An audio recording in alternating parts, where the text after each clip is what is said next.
ESPN continues to misrepresent statistics, and I have to call them out on it. Look, I've got two egregious examples within the NFL. There are hundreds of NFL examples, and there are hundreds, maybe thousands of sporting examples where they're not downright lies necessarily, but they are definitely misleading, and the picture that these commentators are painting, it is inaccurate.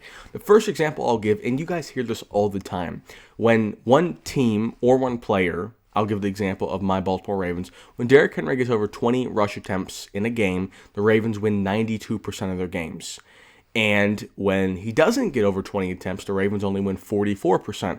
So you would look at those numbers. When the Ravens give Derrick Henry a lot of carries, they win almost every game. When Derrick Henry doesn't get that many carries, when he just gets an average workload or just less than 20, then the Ravens are a mediocre team. And you'd say, so just run the ball a lot.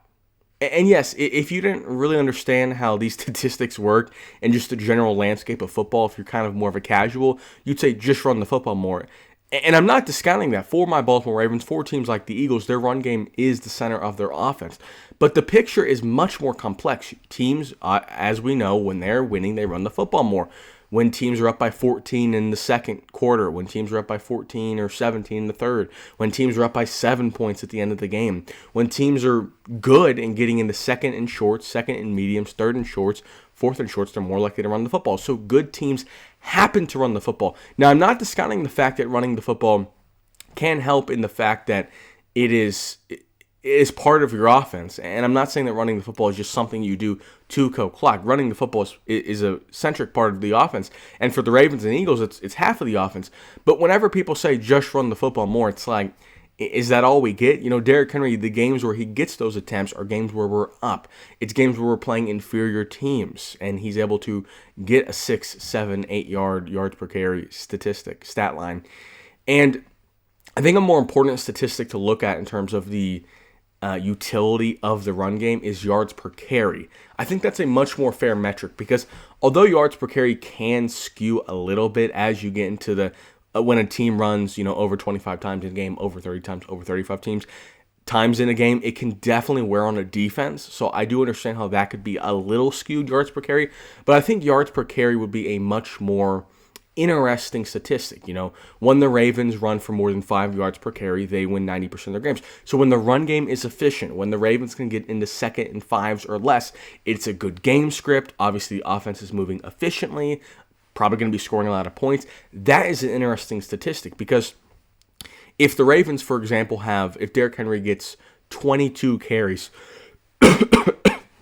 like last week, he had, I believe, 21 carries for 70-something yards, 80 yards. I mean, it was pedestrian. It was average, middling of the road. And the Ravens did win that football game, and you could say, well, look, Derrick Henry got a lot of rush attempts, so that was the reason why they won, because when Derrick Henry doesn't get those rush attempts, they lose.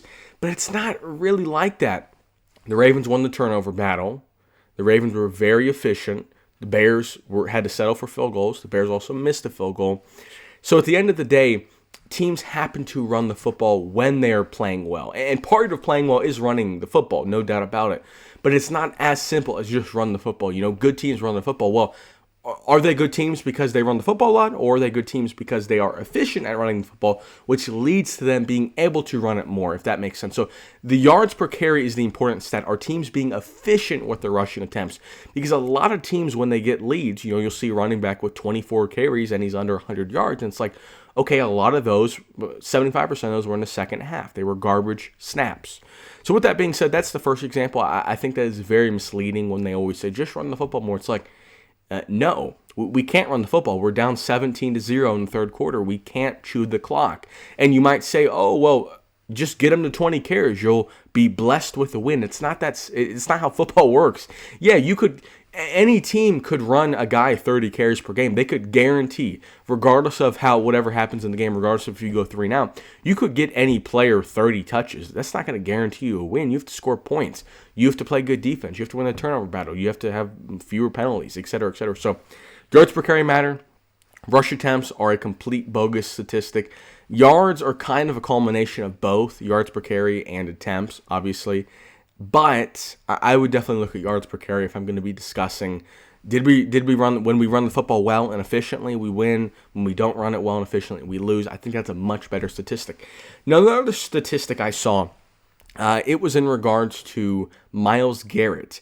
And I saw a graphic, and I've seen some people talking about this, of the 15 best pass rushers of all time that have played more than 10 games. So how many sacks per game are they getting? And Myles Garrett was number one at .9. You had the Watts, you had most of the notable names at .8 or all the way up to the high .7. So these guys are almost all getting a sack per game. Very dominant pass rushers. If you look at the list, these guys are all studs. And beside all of these numbers on the sack averages per game, Myles Garrett's at number one. They say Myles Garrett is the only guy, that is averaging above .77 sacks per game. So a sack, 3 sacks every 4 games, that has a losing record. And this is another misleading stat because although getting sacks obviously helps, sacks in a lot of cases on third downs are essentially like a turnover. They lose 15, 20 yards, they have to punt the ball, etc. Maybe get a strip sack.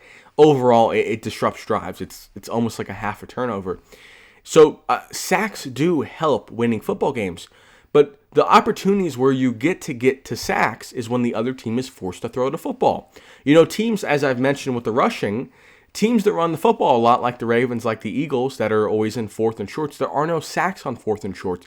There are no sacks on 3rd and 1 read option plays. You can only sack the quarterback when they are throwing the football, when they're in passing situations, for the most part. Obviously, you can get the occasional sack when they're in a 3rd and 2 and they throw the football, for sure. But almost all sacks come on 2nd and 10, 3rd and 10, maybe even 1st and 10. But when they are forced to throw the football and the defensive line can rush, the other situations where people get a lot of opportunities for sacks and they can pin their ears down and just rush the quarterback and get very, kind of loopy on that end and really rush around, is when they are winning the football game. When you're up by 14 points, it's a lot easier to pass rush. You don't have to defend the run. You get a lot more pass rushers on the field. It's more of a predictable game script. So I feel like this is another misleading stat. Yeah, it's cool that the 12 of the 13 best pass rushers of all time played on winning teams that won more than half their games. That's cool.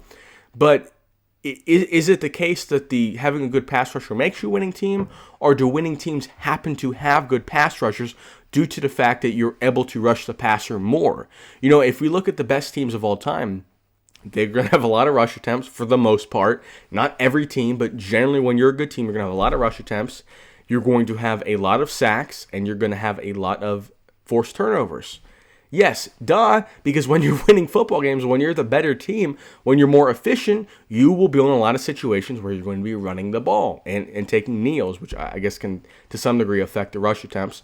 And you're going to be in a lot of situations where the other team has to come back.